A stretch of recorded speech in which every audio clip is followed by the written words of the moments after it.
Lawa gila. Okay. Ini ikan ni actually kayu ni aku ambil sini kat hutan kayu bakau. Sebab tu kayu lawa gila, sumpah lawa gila.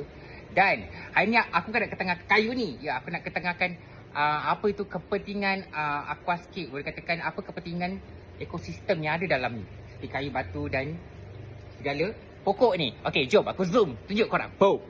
So ikan yang aku nak ketengahkan hari ni lah ikan Harlequin Rasbora Gold. Dan ikan ni best dia sebab dia suka arus yang deras macam ni. Okey. Dan pokok yang aku gunakan ini adalah Anubias bateri, Anubias nanapetite. Lepas tu belakang ada fern.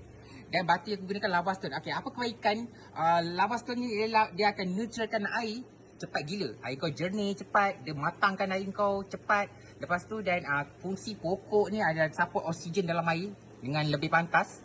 Dan fungsi kayu, batu dan semua ialah untuk rumah, untuk bakteria hidup. Okey, aku nak cerita lah apa yang itu bakteria. Okey, let's go, jom. Bakteria ni benda yang aku kata. Bakteria adalah ekosistem yang dalam air yang dia tak sama tau. Macam aquarium yang kosong, macam kalau tak ikan, kalau tak air, kalau tak apa tu, macam kalau lepaskan ikan macam tu je kan.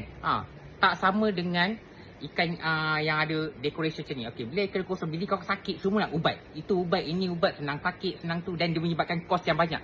Tapi bila ada ekosistem macam ni, ada pokok kayu, bedah bahan natural ni, sebenarnya ada bakteria yang hidup kat dalam air ni yang menyebabkan ikan kau susah kena sakit dan kau tak perlu kerap tukar air. Dan boleh katakan segala masalah tu settle dengan bahan-bahan ni saja. Okey, so kat rumah kan, korang kalau yang tak ada deco aquarium kan, korang try lah sikit-sikit. Kau boleh nampak beza dia. Kau tak hidupkan, kalau kau ada pokok ni, kau tak hidupkan apa pun, ikan kau boleh hidup sihat. Sebab kan ada ekosistem ni. Okay. So, yeah. So, okay. Tengok memang tu dijual. Harga dia 460 saja kau dapat aquarium. Kau dapat aquarium full set dengan decoration macam ni. Kau dapat pump, kau dapat lampu, semua complete set. So kau dapat free lagi. Kau dah free. Okay, kau dah free kan? Aku bagi kau free makanan ikan. Aku bagi kau free anti-klorin. Aku bagi kau free ubat. Lagi apa? Apa lagi dah free? Anak ikan je tak ada free. Okay, ikan pun ada free tau. Aku ada free ikan 5 ekor. Ada tu, lane ni ada depan belakang. Kau boleh pilih 5 ekor. Mana ikan mahal, murah, semua sama je. Free. Okay. Apa-apa, kau boleh waste JR Gapi Aquatic Gelam Patah.